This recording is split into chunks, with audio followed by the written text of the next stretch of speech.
platooning with my friend in this video, and he is driving his top tier 7s to the T43, and I figured I'd join him in the Lttb since I'm trying to finish my Russian tech tree, and one of the few tanks that I still have to get is the, what's it called, T54 lightweight, and then I have to finish the IS-7 line, and then I'll be done. So I figured I'd use this opportunity to buy back the Lttb, and start to grind for the T54 lightweight. So that's what this replay is going to be, us playing in these tanks. Normally I don't feature tier 7 because there's not a lot important that can happen. Usually the team either just wins or loses immediately, but this game shows us playing to a little bit of a higher level than most tier 7 games, and I think that there's a lot to learn from it. So initially from the start, you can see all of our tanks basically go here on that hill, and we have an SU-152 sniping, who is actually covering my friend here in the T43.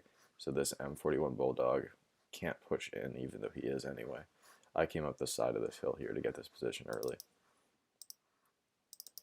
You can see the SU does not pen his shot, so I just pull up here to see if I can scare this guy back a little bit more, make sure he's a one shot if he peeks again. And then from here on, I have free shots on these heavies basically. And this is where this gun comes into play. The Lttb has a great gun for sniping, which I'm just learning as I'm playing this game. I haven't played this tank in forever. This is not my first time playing it, but I certainly didn't ever try to use the gun like this, and I really enjoy it. It's better than the Type 62. It has much higher shell velocity, which is why I missed that.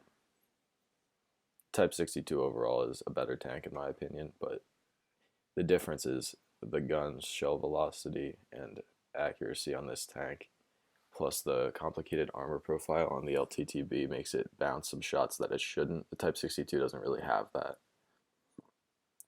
And at tier 6, this tank is pretty much a medium. It has very, very good armor for a light tank, and it's quite fast. So this is just us farming. It's nothing special. We just have shots, take them. I mean, we're light tanks, but we're lights in a medium, but we have the shots, so you should take them, even if you're in this position. Don't feel pressured by your team telling you to go spot or whatever. You're doing damage, you're fine. That certainly missed there, so. And then my friend actually gets a blind shot kill on that same Annihilator, so that was pretty funny. And at this point, our entire heavy team has pretty much died with us helping them farm out and stuff, so that's basically on our team because we did everything we could to help them. We're not going to put our HP in the fight because we're a light tank and a medium tank. So it's on them for not holding properly when they have DPM advantage from us and identical numbers, essentially. So right now I'm telling my friend, he's inexperienced at the game, I'm telling him to hold back here so that we can reverse back. And now I'm telling him to look where my gun was pointed so that he can spot if anything comes up the rear, and I'll hold this bush. And I end up doing it at the very wrong time. There's that armor profile for you. Here, let me show you what that was. This tank has these weird side angled plates. I hate blitz replays. It takes me forever to look around the tanks. Basically, this is like the main frontal plate right here. It's hard to see with this camo on, which at tier 6 against like low pen tier 6s is actually like red if you point it at them. And there's these side angled back plates. It looks kind of like an IS-4 to be honest. You hit this thing, these can be red to like medium penetration guns. So that's basically what happened. He has the stock 90mm, so he hit that and it bounced. So basically I'm just telling him we need to get off the hill now. We can't fight a hold down T29 and Annihilator because most tier 7 players would, but they're hold down, they're going to get an easy shot because we're lightly armored. We're going to have to aim while they're shooting at us. It just won't work. It's common sense. So I'm telling him to keep blind firing this because I'm pretty sure I got the track, but then we see him get spotted jumping off. So we go and try to kill him because I don't want this SU to die. We need all our teammates basically, and he does that because he forgets that's there, which it's okay. It's not what cost us this game. We don't win this, but it is what it is. I start to farm out this Jagdpanther, and then the SU does this for some reason. Don't know why, but he gets the bounce because the Jagdpanther shot his mantlet, so I'm kind of okay with it. it was just a stupid move on his part. And I've never actually tried going up here. I didn't know if you could do it, so now's as good as time as ever to test it. And then I tell him to spot this corner where I'm at right now, to sit there so we can get a crossfire going. And I'm going to go all the way over here and go into one of these bushes and try to stay unspotted while farming out this annihilator. So if you can see how I'm using this bush, I'm not drove up so close to it that I can see through it. And what that does is it increases my camo rating by a ton. As soon as you drive through a bush and can see it and it's transparent, your camo rating drops as soon as you fire. If you do it like this, it doesn't. Obviously, I got spotted there because I drove outside the bush, and I get pinned by 2 of his shots. So that's just unlucky on my part. And then the downside with not being able to shoot through the bush without getting spotted is if you're back behind a bush and it's not transparent, you can't spot through it. So I pull up forward so that I can spot. That's why I didn't spot him the first time he shot it, because he was between me and the bush and it wasn't transparent. So my friend actually kills that annihilator. This guy jumps down, so I go to chase him because I need to kill him basically.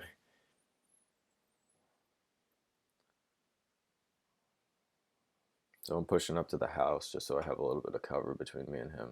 And I'm not sure, I don't play tier 7 ever. I usually just play tier 9 and 10. So I don't know how much alpha this guy has. I thought it was 400. He bounces me and it was 280, so I could have easily taken that hit. Probably a good thing that I didn't, though, because of the T29 capping. He misses me. So at this point, we just need to reset cap. So I drive up here. I'm just going to wait for him to peek again. He peeks again, so I just reset the cap. And this SU-152 is not going to want to go first because he's on a one-shot, and I don't blame him. I have the HP to take the hit, so I'm going to go first. That's important.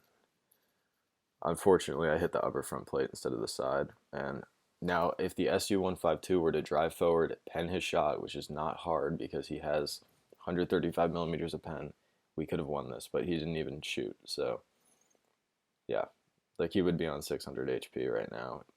That's easy carry from me.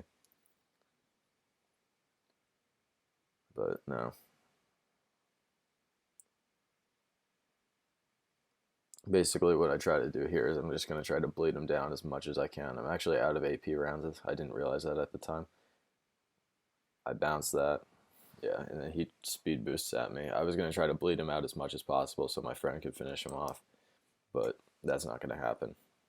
My friend's shooting the gun mallet, and I'm telling him, I'm instructing him here to drive forwards. So, yeah, he gets the rear, but we run out of time, so it's a draw.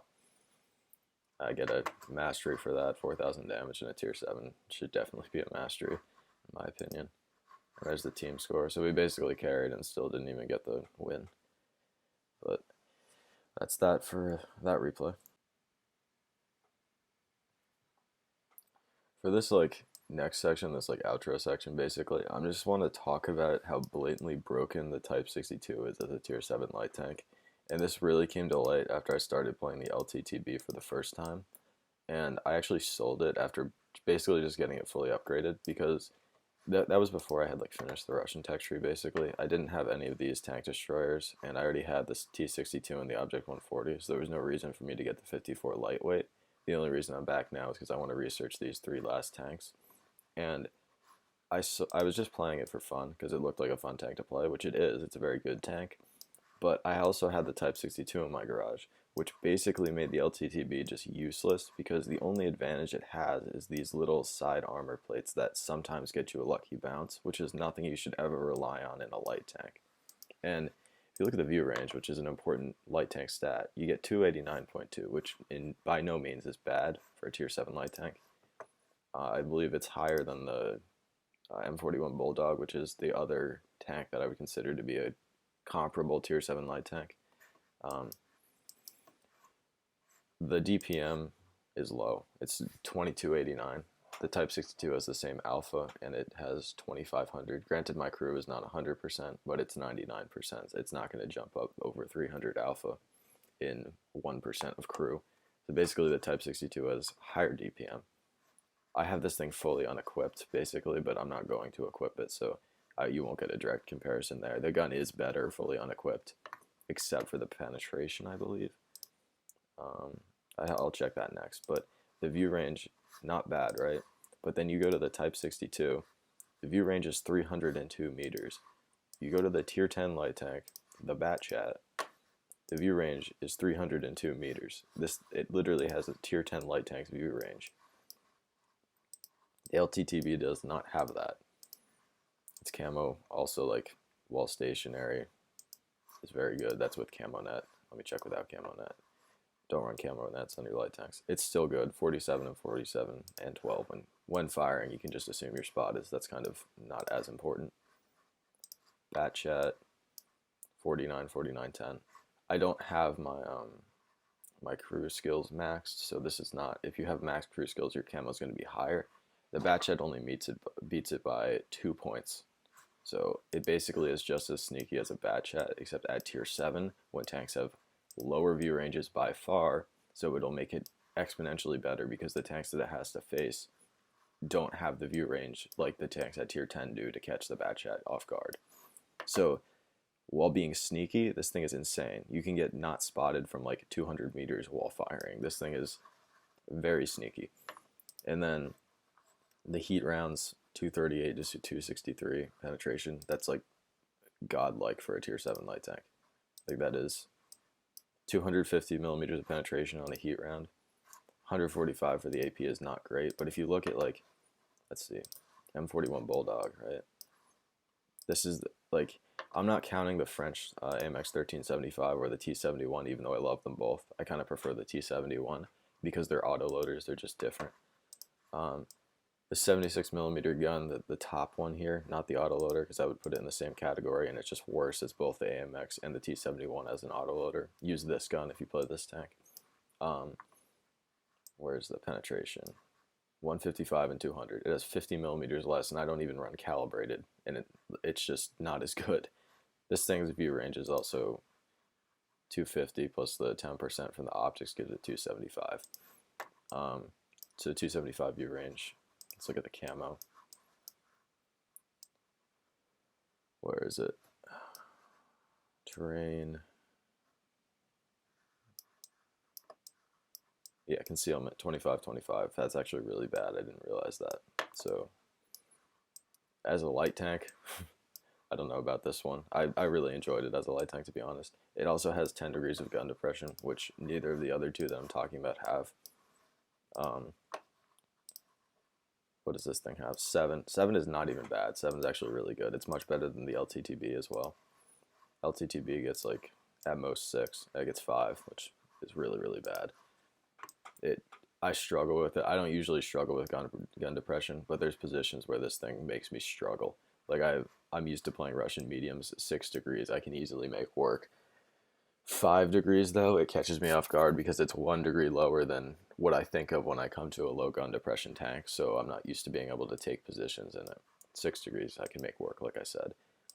Speed-wise, they're very comparable. I think the Lttb is a little bit faster. I don't even have the tracks on it, and it's faster.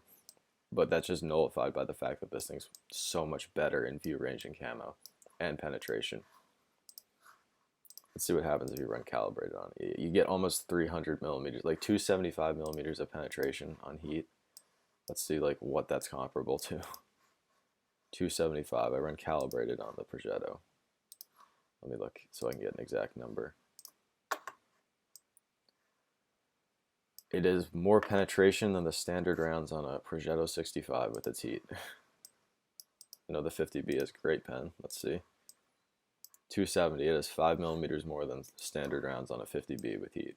You don't really. This gun, the SA-46, is the same gun essentially as the E5, the M103, all of the 120s basically. Not the British ones, but like the E5. These two guns are basically the same. It's just a French adaptation of this gun. So that's like a standard tier 10 penetration is what I'm saying.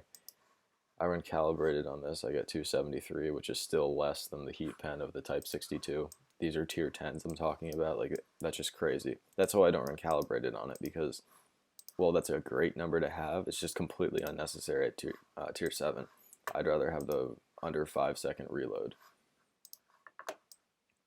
But yeah, if this thing comes for sale, buy it. I bought it for $5. It is absolutely broken. This thing is just the best tier 7 light tank. There's no question about it. Like you can argue that like the T71 is better. A lot of people don't like the T71. I personally really enjoy it, but it's a different tank. It's an autoloader. We can even let's look at the concealments. Concealment's the same as the Bulldog, which is just not great. 275 view range again with coated optics. They fixed the shell reload time, so it's 2 seconds, which was a really important thing that they did. That's why I think it's better than the AMX at this point. I think the AMX still has 3. I haven't played it since they fixed these light tanks, though. 7 degrees of depression, same as the Type 62. I believe that these elevation numbers as well are the same all the way around the tank, so that makes it better in my opinion than the AMX as well, because the AMX, if you need to elevate over the, let me just look so I can kind of explain what I'm saying. The AMX, if you turn the gun this way and then elevate, the like part where the shells are stored, basically in the magazine, there's 2 drums back here. They can't push down on the hull, so you get like no elevation over the rear. Same thing with depression in certain areas. It's just weird. The T71 is a round base turret, so it doesn't have that issue. That's why I prefer it. But yeah, so basically, if you want to play tier 7, this thing makes credits too. You can make 30k on losses, 100k on wins if you have a premium account. I don't have a premium account right now. I'm not sure what it does with that one. It makes credits. It's exceptionally good. The only disadvantage is the shell velocity, and with supercharged shells, it's not even bad. So like, get it if it comes for sale. It's $5. It's completely worth it. All right, I know Eric enjoyed. To everybody else, I hope you enjoyed as well. Thank you for watching.